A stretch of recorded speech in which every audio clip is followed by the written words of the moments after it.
오늘 말씀의 제목은 사무엘상 26번째로 하나님을 인정하는 삶, 하나님을 인정하는 삶. 그러니까 하나님을 인정하는 삶과 인정하지 않는 삶의 차이를 오늘 다윗과 사울의 삶의 모습에서 이렇게 볼 수 있습니다. 보여줍니다. 오늘 다음 세대 설교 가운데 돌아가는 것, 회개하는 것에 대해서 말씀을 많이 나누었는데 오늘도 저도 맥락이 그렇습니다. 잘못을 깨달았다면 잘못한 것을 다시금 하지 않고 잘못의 자리에 서지 않고 돌아가는 게 진정한 변화입니다.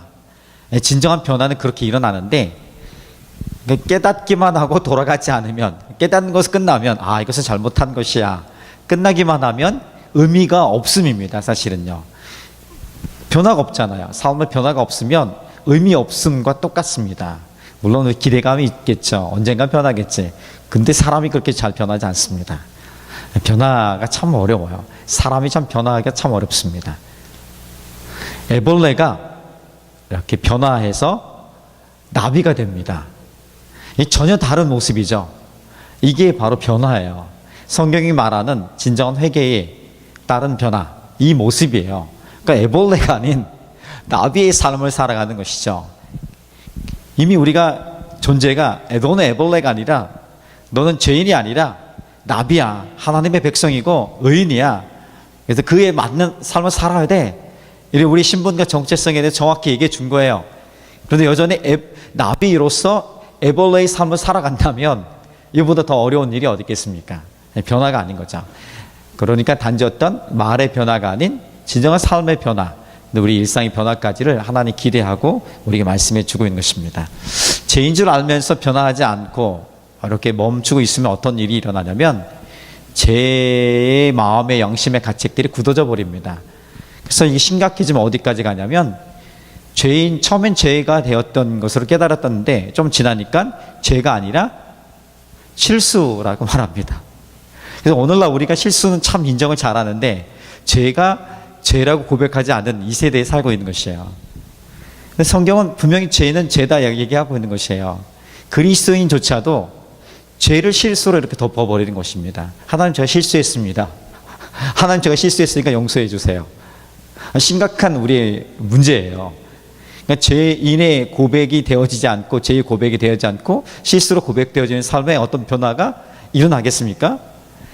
진정한 변화는 죄의 고백부터 일어나는 거예요. 우리 삶에 내가 죄인인 것을 고백하면서 내가 죄인이 아닌데 죄를 짓고 있는 삶에서 변화되는 삶을 살겠다는 그런 내면의 어떤 각성들, 그 성령께서 주시는 마음들이죠.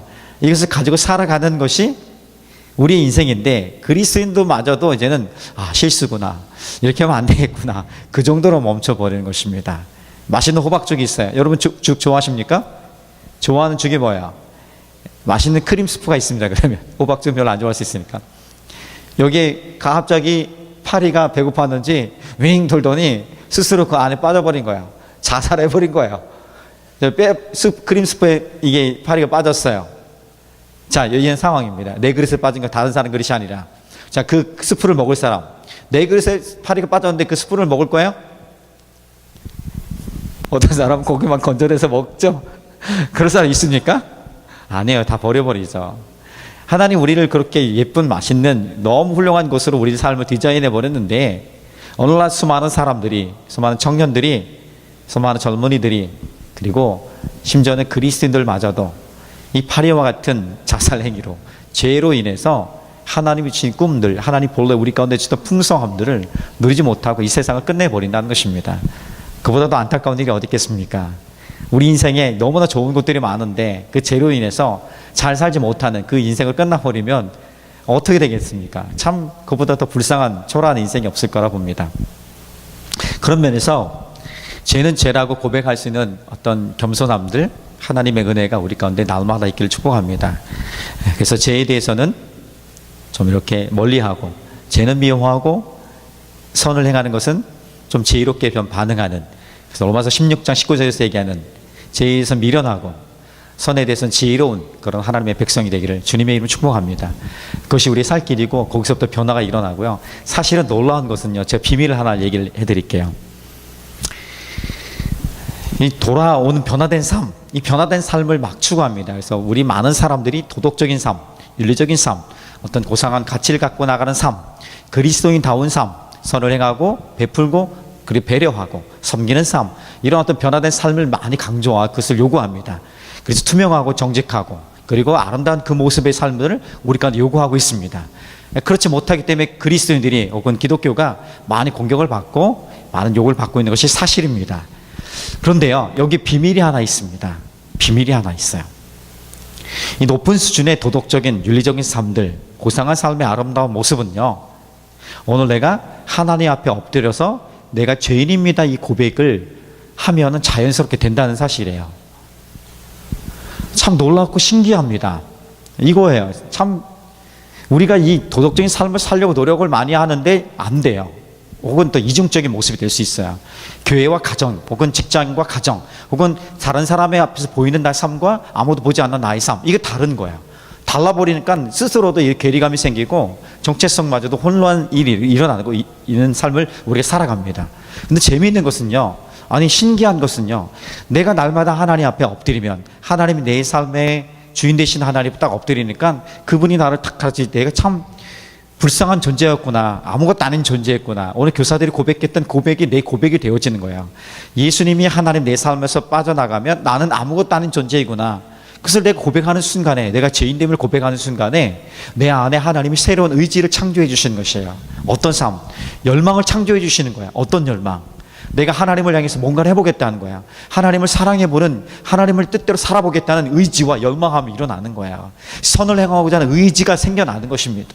좀 제대로 한번 살아보려는 마음들이, 열망함이 일어나는 것이에요.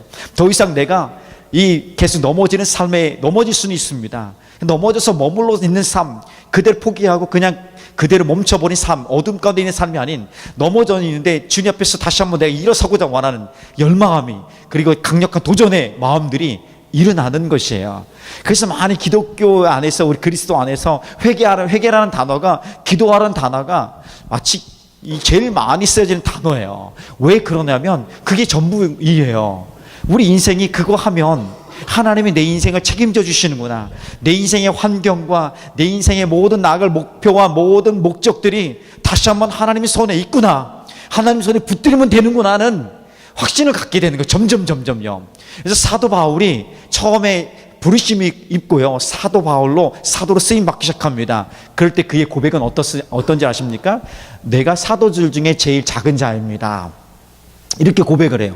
그래서 제일 작은 자라고 겸손히 고백하고 있는데, 그 앞에 수식어가 뭐냐면, 전제가 뭐냐면, 사도들 중에, 이 많은 사도들, 하나님의 복음을 전하는 사역자들이 있는데 그 중에 제일 작은 자입니다 고백합니다. 그렇게 고백해요. 근데 그의 삶이 좀 더 성숙해지면서 많은 고난과 신을 통해서 많은 열매를 맺으면서 사역의 중반에 왔을 때 이렇게 고백합니다. 내가 성도들 중에 제일 작은 자입니다, 이렇게 고백해요. 더 엎드려지는 거예요. 더 풍성해지고 그의 삶에 넉넉함이 있고요, 그의 삶에 고난을 견디는 힘이 있고요, 그의 삶에 넉넉한 능력이 있는데 그 넉넉한 은혜를 경험할수록 그의 고백은 내가 성도들 중에 제일 작은 자입니다, 이렇게 고백합니다. 그의 노년의 고백은 어떠신지 아십니까? 그의 노년의 고백은 오니까 내가 감옥에 있어요. 감옥에 살아요. 감옥에 사는데 이 모든 감옥의 삶 속에서도 내가 기뻐합니다, 이렇게. 빌립보서 그 내용들이요. 기뻐하라, 하나님으로 인해 기뻐하라. 내가 비록 감옥에 있는데도요, 감옥에서 죽을 날을 기다리고 있는데 기뻐하고 있고 기뻐하라고 얘기하고 있는 것입니다. 그러면서 마지막 고백합니다. 내가 죄인 중에 괴수입니다. 모든 죄인 중에 가장 악한 그런 죄인입니다. 이 고백으로 그의 삶이 마무리됩니다. 이것이 그리스도의 삶이고 우리 삶의 능력이 되는 거예요.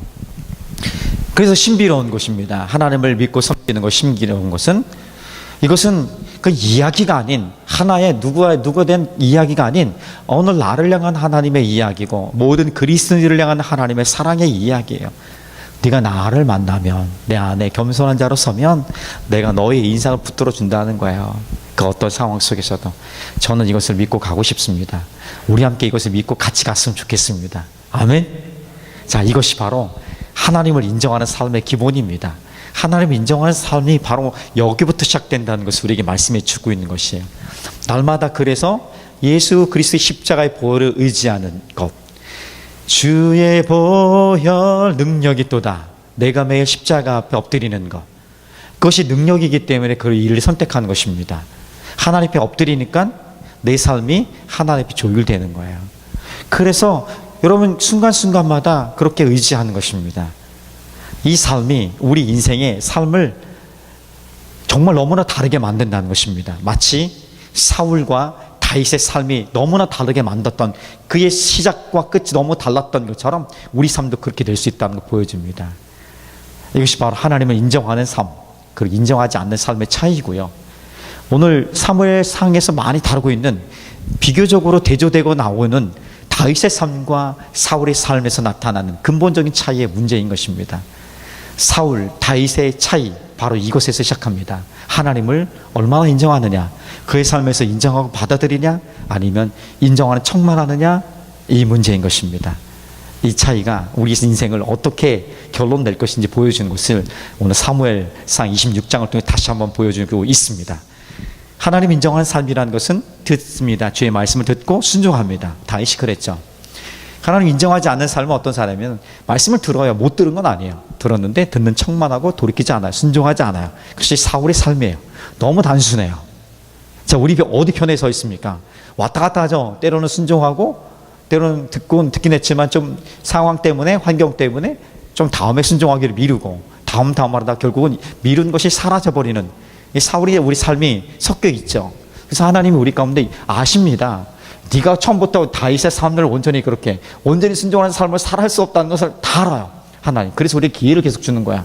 이런 말씀을 통해서 기회를 주고, 또 우리 삶의 깨달음을 통해서 주고, 그런 것을 통해서 기회를 줄 때 사울을 선택할 것이 아닌 다윗의 삶을 선택하는, 곧 하나님 말씀을 듣고 순종하는 삶을 선택하는 이 믿음의 선택들이 더 많아지길 원하는 것입니다. 그래서 조금 더 자라가면 우리 평생에 하나님 말씀에 순종하는 것으로, 순종하고 나니까 내 삶이 풍성해져요. 내 삶이 풍성해지니까, 사랑이 넘치니까 내 가족을 풍성하게 만들 수 있는 능력이 있습니다. 그리고 내 가족이 풍성해지면 더불어서 동시적으로 내가 속해 있는 공동체와 내가 속해 있는 그 어떤 조직 안에서도 그런 선한 영향력들이 흘러갈 수 있는 것입니다.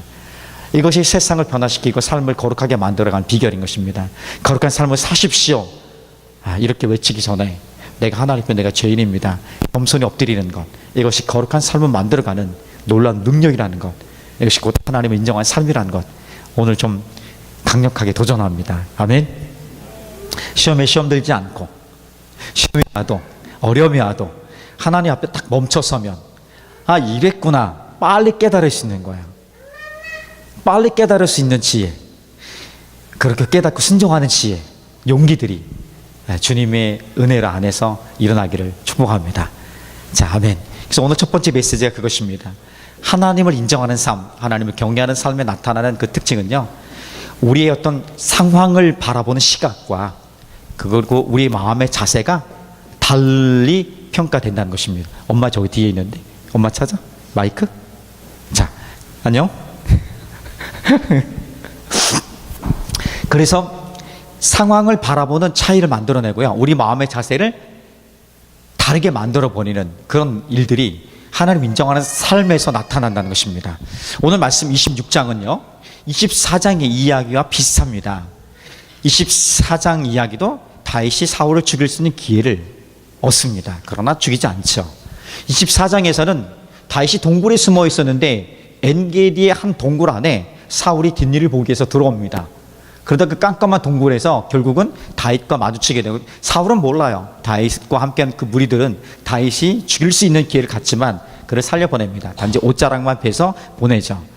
그리고 오늘 또 한 번에 죽일 수 있는 기회가 찾아왔습니다. 근데 사실 다윗은 죽일 마음 가지고 간 것은 아니에요.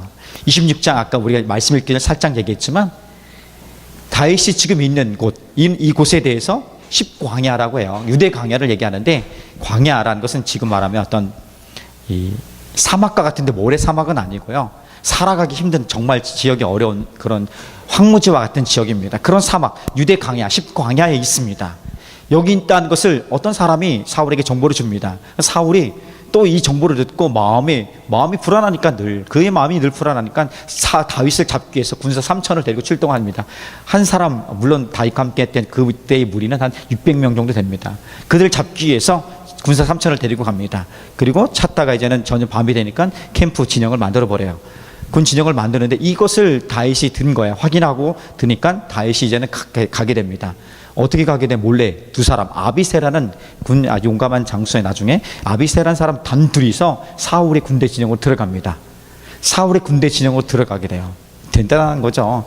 사실은 사울이 군대 진영에 둘이 들어갔는데 사울을 죽이기 위해서 들어간 건 아니죠. 사실은 나중에 그가 가지고 나온 것은 하나님이 그 모든 사람을 다 잠들게 하고 결국 다윗이 사울이 있는 잠자는 곳에 와서 사울을 죽일 수 있었습니다. 사울은 늘 창을 꽂아놓고 잡니다. 이 창으로 함께 갔다 아비새가 얘기해요. 이 창으로 지금 이 사울을 단번에 내가 죽일 수 있습니다. 끝냅시다. 다윗이 얘기해요. 그러나 다윗은 금하죠. 그리고 단지 가지고 온 것은 사울 왕의 창과 그가 먹는 물통을 가지고 나옵니다. 그리고 건너편 산 꼭대기로 올라갑니다. 그리고 소리칩니다. 소리치고 얘기하는 장면이 오늘 읽지는 않았지만 읽었지만 18절 내용입니다. 자, 18절 내용을 우리 같이 한번 다시 읽어보겠습니다. 18절 시작. 또 이르되 내 주는 어찌하여 주의 종을 쫓으시나이까? 내가 무엇을 하였으며 내 손에 무슨 악이 있나이까? 이렇게 외친 거예요. 사실 왜 갔을까 고민해 볼 필요가 있습니다. 분명 다윗이 사울을 죽이러 갔으면 이런 얘기를 하지 않았을 거예요. 그 둘이 가지 않았을 것이고요. 사울에게 다시 한번 깨달을 수 있는 사울이 다윗의 마음에 대해서 하나님 아버지의 마음에 대해서 다시 한번 깨닫게 하는 기회를 주는 시간이었을 것입니다. 근데 여전히 사울은 이 기회마저 놓치고 다윗과 이 마지막 만남을 잃어버리게 됩니다. 이 19절 20절 보면 이런 얘기예요. 하나님께서 나를 이렇게 헤아려 했으면 내가 하나님 앞에 제물이 되어서 희생되는 것은 당연합니다. 그런데 만일 사람들이 나를 죽이고 왕을 꼬였다면 그 사람들은 하나님 앞에 저주를 받을 것입니다. 왕이 어찌하여 내가 당신을 죽이려 한다고 생각하십니까? 난 절대 죽이지 않습니다. 당신을 나를 죽이려 하는 것을 그만하십시오. 깨닫고 돌이키십시오. 얘기하고 있는 것입니다. 다시 한번 하나님의 마음을 가지고 사울의 긍휼적인 마음을 기회를 열어주는 것입니다. 기회를 준 거예요. 다윗마저도. 자, 여기 재밌습니다. 자, 봅시오. 다윗과 지금 사울의 성편이 상황을 한번 보세요. 다윗은 쫓기는 자입니다. 그냥 쫓기는 자가 아니라 자기를 죽이려고 하는 군대가 쫓고 있는 거예요. 그러니까 날마다 그의 삶은 죽음의 위협 가운데 있는 거예요. 죽음의 위협 가운데 살아가는 사람이 다윗의 상황이에요. 여러분 지금 죽음의 위협 가운데 살아가고 있는 사람이 있습니까? 날마다 나를 죽이러 쫓아오는 사람이 있습니까? 꿈에서 말고요. 진짜로 있습니까? 없잖아요. 그럼 이보다 두려운 삶이 어디 있겠습니까? 그리고 살아가는 삶이 광야, 사막과 같은 지역입니다. 그곳은 늘 위협이 있는 곳이고요. 그리고 먹을 거나 살아가기 불편한 그런 지역이에요. 다윗보다 더 어려운 삶이 있습니까? 어렵습니까? 아니잖아요, 사실은요. 물론 제가 이렇게 극단적으로 비교하라는 것은 좀 자극적이지만 그래도 해볼 필요가 있습니다. 그런데 다윗의 마음은 어떠신 자십니까? 다윗은 두려워하지 않아요. 불안하지 않아요. 그의 마음에 넉넉함이 있습니다. 오히려요, 이 자기를 죽이려 하는 사울 군대를 향해서 외치면서 담대하게 외칩니다. 그리고 아비새와 단둘이 갈 정도로 담대한 거, 하나님 나를 보호하신다. 어떻게 둘이서 가서 그 적진에 들어가서 사울의 창거를 가져올 생각을 합니까? 담대함이 있었던 담대함이요. 그의 마음에 평화가 있었습니다. 이상하죠? 환경은 전혀 그렇게 평화하거나 담대할 수 있는 그런 상황은 절대 아니에요. 그런데 역설적이지만 그렇게 살아가고 있는 것이 다윗의 삶이에요. 자, 비교적으로 사울을 봅시다. 사울은 어때요? 사울은 쫓기는 자가 아니라 쫓는 자입니다. 그리고 그에겐 군대가 있었습니다. 그는 왕입니다. 모든 것을 소유하고 있어요. 막강한 힘을 갖고 있어요. 모든 것을 누릴 수 있고요. 그가 거하는 곳은요, 제일 좋은 곳이고 제일 편한 곳입니다. 근데 문제는 뭐냐면 그렇게 좋은 환경 속에 있음에도 불구하고 사울의 삶은 늘 불안하고 두려운 거예요. 늘 불안하고 두려워서 그 불안하고 두려운 것들이 하나님이 나와 함께하지 않는다는 것으로부터 알았습니다. 그럼에도 불구하고 누군가 다윗이 있다는 것을 얘기하면 군대를 이끌고 다윗을 죽이려고 합니다. 그거에 해야만이 자기 안에 있는 두려움과 불안함을 좀 잠재울 수 있을 것 같은 그런 착각을 하고 있는 삶이 바로 사울의 삶입니다. 너무나도 다르죠. 자, 여기서 제가 정확히 말씀드리고 싶은 것은요, 인정하든 인정하지 않든 간에요, 이건 여러분 개인의 문제입니다. 그러나 개인의 믿음의 수준의 문제지만 무엇을 선택하느냐가 내 인생의 삶에 어마어마한 결과를 나타낸다는 것이에요. 환경이 우리 마음과 우리 자세들을, 우리 삶의 태도들을 막 좌우할 수 있습니다. 영향을 주지 않은 것은 아니에요. 많은 영향을 줘요. 그런데 내 마음과 내 삶을 결정하는 근본 요인은 아니라는 것입니다.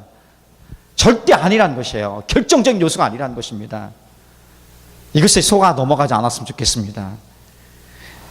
그래서 어려운 건 사실이에요. 몸이 아프면, 그쵸? 그리고 누구 나를 공격하면, 누가 나를 괴롭히면, 누가 나를 악으로 막 힘들게 하면 내 삶이 어려운 건 사실이에요. 고통스러운 건 사실이에요. 그 다윗이 얼마나 고통스러웠으면요, 시편에 그의 그 쫓기는 이 도망자의 신세에 있을 때의 그의 고백을 보면요, 하나님, 내 원수들의 일을 부러뜨려 주세요. 내 원수들의 목을 쳐주십시오. 막 분노가, 그 막 아픔 때문에 얼마나 노골적인 표현들이 여러분, 우리는 그렇게는 안 하잖아요. 누가 나를 미워한다, 그 사람 이빨을 쳐주시, 목을 쳐주시, 이렇게 하지 않죠. 솔직히 이렇게 해본 적이 없어요. 저도요. 누가 분노하게 해도 주님, 저 한 대 가서 이거 치고 싶습니다 하는 그런 마음이 있지만, 그렇게까지는 안 해. 다윗은 그럴 정도 힘들었던 거야. 그런데 그렇게 고백하는 순간에 하나님이 그의 마음을 위로하시면서 그 고백과 함께 마지막에 하면, 주님, 제가 죄인입니다. 주님, 나를 받으시고 나의 마음에 다시 한번 함께 해주시고 나를 떠나지 마십시오 하면서 평화를 누리게 됩니다. 그게 다윗의 마음이에요. 그러니까 모든 사람에게 똑같습니다. 적어도 다윗이 그랬다면, 다윗처럼 어렵다면요. 내 삶의 환경이 영향을 받는 것은 사실입니다. 우리 인간이요. 근데 그 삶이 나를 지배할 수는 없습니다. 아니, 지배하던 내버려 두지 말아야겠죠. 이해되시나요? 뭘 선택할 거예요? 무엇을 선택하겠습니까? 여기에 문제가 있는 거예요. 다윗은 여기서, 그럼 재밌는 게 뭐예요? 다윗과 사울이 이럴 수밖에 없었던 그 차이는 뭡니까? 환경이 결정적인 요인이 아니라면, 그러면 그들을 그렇게 만들었던 결정적인 요인이 뭐예요? 간단해요. 하나님이 있느냐? 하나님이 없느냐였습니다. 둘 다 하나님을 알았어요. 사울이 처음부터 하나님을 몰랐던 사람이 아니, 하나님을 인정하지 않았던 거 아니에요. 처음 그가 얼마나 겸손하고요. 이스라엘 중에서 겸손한 중에 겸손한 자였습니다. 특히 베냐민 지파의 작은 지파에서 그에게 상징적으로, 베냐민 지파는 거의 없어질 뻔했던 지파입니다. 그 작은 지파 중에 사울을 택했다는, 기스의 아들 사울을 택했다는 것은 이제 상징적인 거예요. 겸손한 자를 하나님 택하셨다는 거예요. 그리고 이스라엘 중에 가장 외모가 특출났던 사람입니다. 성경이 그렇게 고백하고 있는 거예요. 그리고 성실함과 정직함은요, 그 누구도 부러워할 정도로 탁월한 사람이었습니다. 하나님을 경외하는 마음 누구보다 탁월했습니다. 근데 2년 만에 그 무너진 거예요. 왕이 되고 2년 만에 무너진 것입니다. 그래서 하나님 부인할 수는 없어요. 하나님이 안 계시다고 얘기할 수는 없어요, 사울이. 그런데 그는 하나님이 함께하지 않아요. 하나님 인정하지 않아요. 다윗은요, 어려운 상황, 그 어떤 상황 속에서도 좀 힘들었을 때에도 하나님 인정하는 삶을 살아갑니다. 하나님 선택합니다. 그러니까 그가 예쁜 거예요. 하나님이 그와 함께 계시는 거예요. 그리고 사울은 함께 하지 않았어요.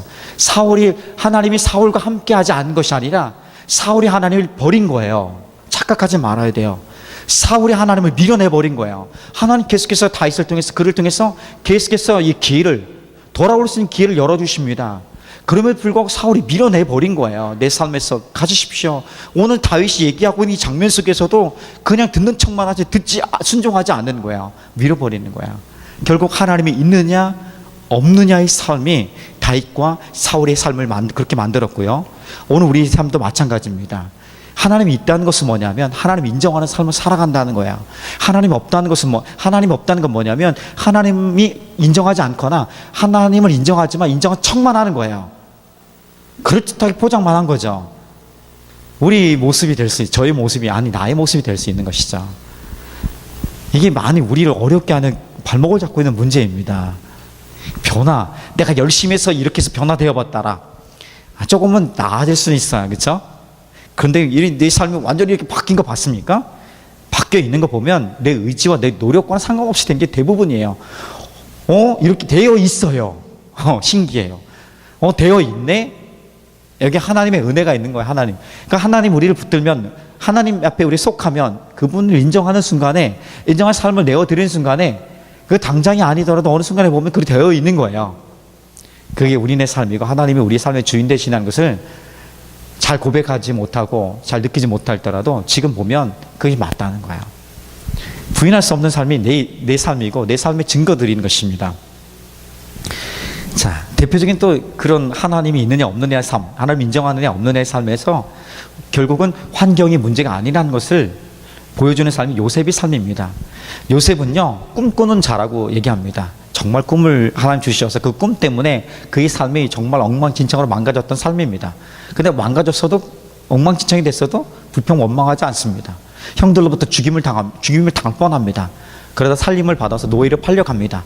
노예로 팔려간 것도 힘든데 노예로 있으면서 누명을 씁니다. 그 누명이냐면 보디발 장군이에요. 장군의 아주 권위자, 높은 권위 있는 그 장군의 아내를 겁탈하려고 했다는 그런 누명을 쓰게 됩니다. 사실은 그 겁탈 자체가 바로 죽음입니다. 사형이에요. 근데 보디발은 알았던 모양입니다. 하나님이 보여주신 거죠. 그래서 사형시키지 않고 감옥을 보냅니다. 억울한 누명을 쓰고 감옥을 가는 것이죠. 더 삶은 더 나빠져요. 감옥에서 뭔가 되는 것 같았는데 또 잊혀진 자로 지내버립니다. 그 모든 삶, 점점 환경이 악해지고 점점 상황이 어려워집니다. 그럼에도 불구하고 요셉의 이야기를 통해서 원망과 불평의 이야기가 나오지 않습니다. 왜 그럴까? 그 이유는 단 하나입니다. 환경의 문제, 결정적인 문제였다면 그런 원망하고 불평하고 하나님 내게 왜 이런 꿈을 주셔가지고 내게 왜 이런 생각을 해가지고 벌써 나가 떨어졌을 거야. 그런데 그는 어떻게 받아들였냐면 자기를 죽이려고 했던 그곳에서 하나님이 나를 살려주셨다는 것을 본 거예요. 자기를 살려주신 하나님 바라본 것입니다. 억울한 누명을 써서 내가 죽을 수밖에 없는 상황이 나를 건져내서 비록 감옥에 가지만 나를 살리시는 하나님 본 거예요. 감옥에서 잊혀진 자로 있지만 때가 되니까 하나님 나를 기억하시는 자로 내가 하나님을 바라보는 거예요. 그래 버리니까 그 모든 삶의 어려운 환경들이, 삶의 더 연약한 모습들이 엉망진창돼 버리는 내 삶의 모습 같은 그 모습에서 하나님 나를 만드시고 나를 다듬어가는, 나를 성장케 하시는 하나님의 놀라운 계획을 본 것이고요. 점점 어려울수록 그는 하나님 앞에 더 가까이 갈 수 있는 하나님의 그때가 온다는 것을, 그때 하나님 나를 통해서 일하실 그때가 온다는 것을 그는 직감적으로 믿음으로 바라볼 수 있는 것입니다. 마치 에디슨이 전구를, 필라멘트를 발명하기 위해서 발견하는 거죠. 모든 재료를 사용해서 2000번의 실패를 합니다. 근데 그의 삶의 고백은 뭡니까? 2000번의 실패가 문제가 아니라 실패할수록 그 재료들이 줄어가기 때문에 성공에 가까이 온다는 걸 알았다는 것입니다. 그 2000번의 실패 때문에 낭망하는 것이 아니라 실패가 연속될수록 그의 삶은 뭡니까? 성공에 가까운 것이에요. 하나님 내 인생에 있어서 환경이 내 삶에, 내 마음의 자세, 태도를 결정하는 결정적인 요소가 아니라는 것을 내가 받아들인다면, 그러면 적어도 이제 어려운 건 사실에 내 삶의 영향, 내 마음을 빼앗길 수 있어요. 흔들릴 수는 있습니다. 그런데 우리 마음 중심은 하나님께 좀 나가서 왜 그런지를 찾고 그 시각을 좀 바로 세우고, 그럴 때마다 넘어질수록 어려워질수록 좀 더 하나님께 가까이 가요. 때가 왔구나. 더 이상 부인할 수 없는 그때가 왔구나. 주님 나를 사용하실 그때가 왔구나. 일어날 때가 오겠구나 하는 그 믿음으로 일어나는 것, 그걸 하나님 기대하시는 거 아니겠습니까? 빨리 되면 더 좋겠죠. 저기 와서 그랬으면 좋겠어요. 저도 제 얘기하고 있는 거예요. 사실 하나님 저희 삶에 얘기하고 있고 우리 모두를 향한 그 마음이에요. 대충 가면 대충 갈 수 있어요. 근데 어렵게 가면 그 삶, 어려움을 통해서 결코 잊을 수 없는 것들이 있어요. 그냥 누구든지 그 어려움을 좋아하진 않습니다. 어려움을 즐기라? 피할 수 없으면 즐기라? 맞는 말인데 누가 피할 수 없는 것을 즐길 수 있는 마음이 처음부터 생깁니까? 버텨내는 거야. 그냥 잘 몰라, 그냥 견뎌내는 거야. 이야기 어려서 답답해요. 터질 것 같아요. 그냥 견뎌내는 거야. 어떨 때 보면 견뎌내는 것이 믿음이에요. 견뎌내는 것이 능력이에요. 그냥 참고 그냥 견뎌내는 거야. 그래서 좀 그때는 기도도 안 되지 않습니까? 기도도 안 돼요, 사실은요. 주여도 안 나오는, 그냥 죽겠는 거죠. 그냥 멈춰 서 있는 것입니다. 그런 모습으로 서 있다가 이제 조금 더 가다 보면 결국은 견딜 수 있는 힘이 생기고, 견디다 보면은 이런 것을 깨닫게 보면 즐길 수 있는 넉넉한 마음들이 우리 가운데 열려지는 것, 우리는 인생이고 하나님을 인정하는 삶의 모습인 것을 우리에게 가르쳐주고 있는 것입니다. 아멘. 자, 그렇게 살아가고 싶습니다. 그래서 오늘 마지막 메시지가 그거예요. 결국 환경과 상황, 우리 마음의 태도를 결정하는 근본적인 것은 환경적인 요인보다는 하나님 있느냐 없느냐, 하나님 인정하느냐 하나님을 인정하지 않느냐의 문제인데, 그러면 그 하나님 인정하는 삶은 어떤 모습으로 나타나냐면, 오늘 다음 세대 설교에 얘기했던 회개하는 거예요. 그러니까 회개했다면 돌아가는 것까지 포함되지 않습니까? 회개하고 돌아가는 것, 이것이 바로 하나님 인정하는 삶을 얘기합니다. 자, 오늘 사실은 25장 그 전에서 다윗도 이렇게 분노해서 그의 명예가, 그리고 그의 마음의 감정이 분노해서 나답에 이 속한 그 모든 사람들 다 죽이려고 학살하려고 400명 이끌고 가다가 아비가일, 나답의 아내에 있던 아비가일을 하나님 통해서 말씀하시죠. 그래서 그 말씀을 듣고 깨닫고 그는 그것을 멈추고 돌아갑니다. 여기에 지혜가 있는 것입니다. 누구나 분노할 수 있고 누구나 잘못할 수 있는 길이, 그런 케이스가 상황이 있습니다. 그런데 그것에 대해 멈추고 혹은 그 일도 회개하고 돌아가는 것, 그것이 지혜로운 사람이고 하나님 인정한 삶에 선택하는 방법이라 말씀해 주고 있는 것입니다. 사울은 어떻습니까? 오늘 21절 말씀 볼까요? 자, 같이 읽어볼까요? 시작. 사울이 이르되 내가 범죄하였도다. 내 아들 다윗아 돌아오라. 네가 오늘 내 생명을 귀하게 여겼은즉 내가 다시는 너를 해하려 하지 아니하리라. 내가 어리석은 일을 하였으니 대단히 잘못되었도다 하는지라. 이 말은 사울이 예전에도 사무엘상 24장 2장 전에 있는 엔게디에서 다윗이 자기를 죽일 수 있을 텐데 살려준 것에 대한, 다윗에 대한 내 아들아 하면서 얘기했던 똑같은 내용입니다. 똑같은 내용인데 얼마 뒤에 또 이렇게 상황이 되니까 또 죽이려고 찾아옵니다. 그러니까 사울은 말만 하는 사람이야. 하나님 인정하기는 하는 것 같은데 척만 하는 거야. 하나님을 두려워하는 척만 해요. 두려우면 두려워해야죠. 근데 하나님 경외하지 않고 두려워하지 않고요, 또 자기 멋대로 살아가는 사람이 이 사울입니다. 사울은 사무엘상 13장 그의 왕위에 오른 지 2년 만에 블레셋과의 전투 속에서 사무엘이 옵니다. 하나님이 테스트해요. 사무엘이 와서 예배를 드리고 그 전쟁을 해야 되는데 사무엘이 오지 않으니까 약속 시간이 좀 늦었나 봅니다. 정한 시간이 안 오는 거예요. 그러니까 부득이해서 사람들 막 웅성웅성하고 군대는 다 자기 군대는 도망가려고 하고 블레셋 군대는 엄청 많고, 그러니까 빨리 해결하지 않으면 그냥 밀려서 질 것 같은 거예요. 그래서 사무엘이 오지도 않았는데 자기가 대신에 사무엘 역할을 해버린 거예요. 예배를 드려버린 거예요. 그거에 대해 사무엘이 얘기합니다. 하나님이 이렇게 하라고 했냐. 내가 어찌 할 수 없어서 부득이해서 했다고 합니다. 만약 거기서 납작 엎드려서 하나님 제가 잘못했습니다. 죄인입니다. 다윗처럼요. 내가 죄인입니다. 하고 용서를 구하고 했다면 하나님이 하나님 성품을 밀어 하나님이 우리에게 행하셨던 일들을 보면 그렇게 회개하고 돌아오는 자들에게 넌 끝났어 안 돼 이렇게 하지 않아요. 절대 하지 않아요.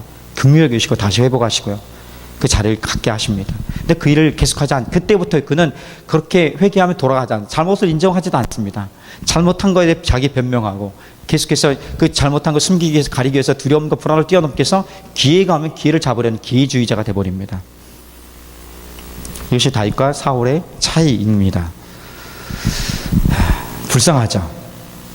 그러면 그에 비해서 다윗은 어떤 사람입니까? 다윗은 하나님 손에 좀 훈련된 사람이에요. 사실은요, 보통 우리가 온유한 자라고 얘기합니다. 온유란 단어는 야생마가 길들여져 있어서 주인의 말에 통제된 그 상황을 얘기할 때 온유라는 표현을 씁니다. 그러니까 야생마가 힘을 잃거나 능력을 잃어서 그렇게 통제당하는 것이 아니라, 주인의 말에 순종하는 것이 아니라 길들여진 거예요. 하나님의 손에 그렇게 길들여지고 난, 하나님의 손에 그렇게 잘 만들어진 사람, 그것이 다윗입니다. 그렇다고 다윗의 능력이, 다윗의 힘이 사라진 것은 아닙니다. 이것이 바로 하나님 인정하는 삶으로 회개하고 돌아가는 거다, 돌아가지 않는 삶의 차이라고 말씀해 주고 있는 것이죠. 26장 25절 마지막 절에 보면 사울이 다윗을 축복합니다. 네가 복이 있을 것이다 얘기합니다. 근데 사실은 말만 할 뿐이에요. 또 역시 말만 할 뿐이고, 기회가 있으면 언제든지 다윗을 죽이려고 하는 그런 기회주의자가 바로 이 사울의 모습이었던 걸 보게 됩니다. 결국 이 장면을 끝으로 다윗과 끝나고 블레셋과 전투에서 참전했다가 활에 맞아서 부상을 입습니다. 중상을 입으니까 죽을 것 같으니까 자기 칼 맡은 자에게 나를 죽여야 했다. 안 죽여요. 그냥 자기 칼 놓고 자기가 엎어져서 자살하고 죽습니다. 비참하게 죽고 그의 삶이 끝나버립니다. 회개할 기회마저도 없이 그냥 잃어버리고 끝나버린 거예요. 자, 26장 23절 보면 사울과 다른 다윗의 모습이 있습니다. 자, 23절 볼까요? 자, 시작. 여호와께서 사람에게 그의 공의와 신실을 따라 갚으시리니 이는 여호와께서 오늘 왕을 내 손에 넘기셨으되 나는 손을 들어 여호와의 기름 부음을 받은 자 치기를 원하지 아니하였음이니이다. 다윗은요, 기회주의자가 아니었습니다. 기회가 있음에도 불구하고 그렇게 찾지 않았습니다. 하나님 인정하는, 하나님 경외하는 삶. 그래서 하나님 손에 온유하게 이렇게 훈련된 사람으로 살아가게 되는 것을 보게 됩니다. 하나님 손에 온유한 자로 훈련된 사람, 이 삶의 특징들이 이렇게 나타납니다. 작은 것도 잘 할 수 있습니다. 여러분, 큰 것과 작은 것이 있어요. 큰 것은 이런 거죠. 보기 좋은 거, 영광 받을 만한 거, 그리고 돈 많이 벌 수 있는 거, 사람도 인정하는 거, 그리고 더 높이 승진할 수 있는 거, 이런 큰 거예요. 아주 돋보이는 거예요. 자, 이런 거 있고, 작은 것은 이런 거죠. 해도 안 해도 표시가 안 나는 거. 그렇게 사람들이 주목하지 않죠. 그런데 꼭 해야 되는데, 누군가 해야 되는데 그렇게 표시도 안 나요. 잘 보이지도 않아요. 인정하지도 않아요. 그거 한다고 뭐 큰 보상도 없어요. 그래서 많은 사람은 그래서 큰 것에 줄 섭니다. 큰 것에. 큰 것은 누구나 줄 서게 돼요. 이건 뭐 모집하지 않아도 줄 쓸 수밖에 없습니다. 근데 작은 것은요, 모집해도 줄은 잘 안 서요. 그래서 의도적으로 가서 찾아와서 좀 하십시오. 이렇게 갖다 세워놔야만 작은 것에 관심을 갖고 하게 되는 모습을 보게 됩니다. 그런데 하나님 인정하는 삶의 특징은요, 하나님 손에 훈련된 사람은 이 작은 것에 먼저 서는 것을 익숙해 합니다. 작은 것이 어렵습니다. 왜 어렵냐면요, 처음에 헌신 때 막 하나님 은혜로 말미암아서 이 작은 것 헌신하려고 합니다. 우리도 작은 교회를 시작했습니다. 지금도 작지만 작다고 부끄러운 것은 아니고 초라한 것은 아니라고 저는 생각합니다. 작지만 근데 헌신된 마음을 갖고 옵니다. 굉장한 열정이에요. 큰 것 헌신하는 사람보다 더 큰 열정으로 왔을 거야. 막 더 큰 열정으로 작은 것 헌신합니다. 막 모든 것을 다 내가 뭐 생명을 다하겠다. 저랑 처음에 시작했던 무슨 전도사도 그랬어요. 신명나게 자기 생명을 다해서 하겠습니다. 2011년이에요. 2011년 12월 25일 날 그렇게 고백을 했어요. 2011년 12월 25일 날 저희 집사람과 저와 셋이서 여기 공사전이니까 다 공간에 있었어. 아무것도 없는 공간. 그냥 이렇게 바닥만 있고 그 시멘트 있잖아요. 그런 것만 있는 그 공간에 셋이서 전사들의 노래가 이 찬양을 불렀던 생각이 있습니다. 벌써 6년 된 거예요. 그 노래를 불렀던 셋이서 이렇게 아무도 없는 공간에서 이렇게 고백했던, 그러면서 캐롤을 울면서 보냈어요. 울면서 했어요. 왠지 그 캐롤을 울면서 할 수 있다는 것은 저는 경험했어요. 아마 역사상 처음일지도 모르겠습니다. 너무 감동되고 벅차고, 근데 막 슬프진 않은데 기쁨의 눈물이겠죠. 막 그렇게 불렀던 고백이 있습니다. 그런 거예요. 작은 것에 충성하는 마음이 생겨요. 그런데 재밌는 것은요, 저도 역시 마찬가지예요. 누구나 이 작은 것이 끝까지 가기가 어려워요. 지치걸랑 힘들어요. 나도 보면 작은 것에 힘들어요. 큰 것을 하게 되면 좀 이렇게 위로와 격려가 있으면 그래도 그것 때문에 힘내서 다시 갈 수 있어요. 근데 작은 것이 힘들어요. 어려워요. 어렵다. 그래서 큰 것보다 작은 것이 어려운 거예요. 그래서 하나님 관심은 어디 있겠습니까? 큰 것에 잘하는 사람보다 어디에 있겠어요? 하나님이 눈여겨보는 사람은 작은 것을 잘하는 친구들에게 눈여겨보는 거예요. 회사나 가정이나 모든 조직 안에, 공동체 안에, 특별히 교회 공동체도 마찬가지고요. 우리 일상의 삶을 보세요. 하나님 관심은 온통 여기에 있는 거예요. 하나님 성경 전체에서 가장 기뻐하는 게 뭐냐면, 이른 양 한 마리가 돌아왔을 때 기뻐하시는 마음이에요. 변함없는 사실이 진리예요. 1000명이 와서 회개하고 돌아온 것, 그거 얘기하지 않더라고요. 근데 이른 양 한 마리가 아주 못된 양이에요. 하나님 싫다고, 자기 싫다고, 주인 싫다고, 목자 싫다고, 지 멋대로 살겠다고 했던, 자기 의지대로 기회주의자였던 거야. 그렇게 살겠던 그 사람이, 그 양이 돌아왔을 때 하나님 춤추며 기뻐하고 잔치를 베푸시는 하나님.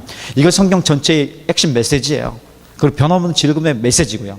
자, 그러면 하나님 어디에 관심이 있겠습니까? 한 사람 한 사람이에요. 작은 것 한 사람, 작은 것, 작은 사람, 어린아이 한 사람, 이거에 온통 관심이 있는 거예요. 그러니까 여기에 여기서 하나님 눈에 띄기 쉬운 거예요. 하나님 눈에 띄기 하나님께 쓰임받기 쉬운 건 그러네.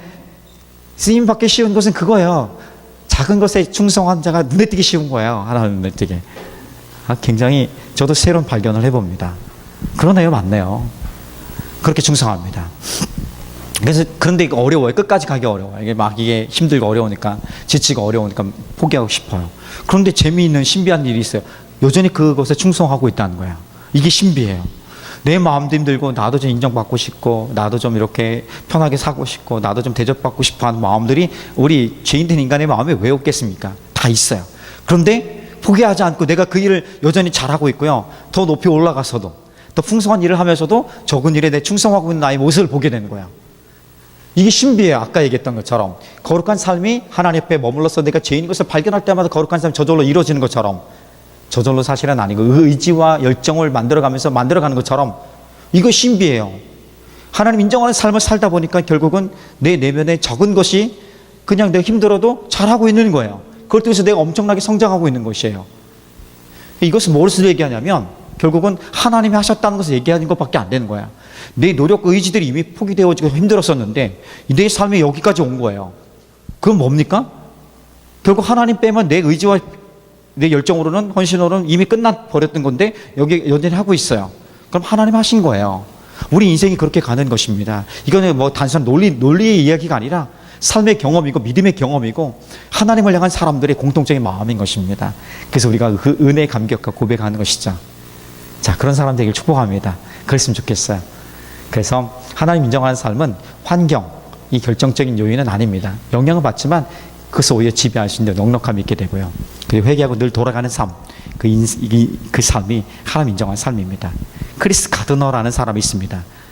윌 스미스죠. 윌 스미스가 주연했던 그 실제 아들하고 영화를 찍었습니다. 행복을 찾아서 하는 영화가 있습니다. 아마 크리스마스 때 한번 이 영화는 한번 보아도 괜찮지 않을까 생각합니다. 굉장히 가난한 집안에 크리스 가드너가 태어났어요. 가드너가 태어났는데 너무 어려다 보니까 입양을 보내요. 입양을 보냈는데 그 입양된 것도 어려운 거야. 학교를 중퇴합니다. 학교를 중퇴해서 이제는 자기가 그래도 살아보기 위해서 열심히 의료사업 부분에 합니다. 근데 경기가 굉장히 침체돼서 다 부도나고 맙니다.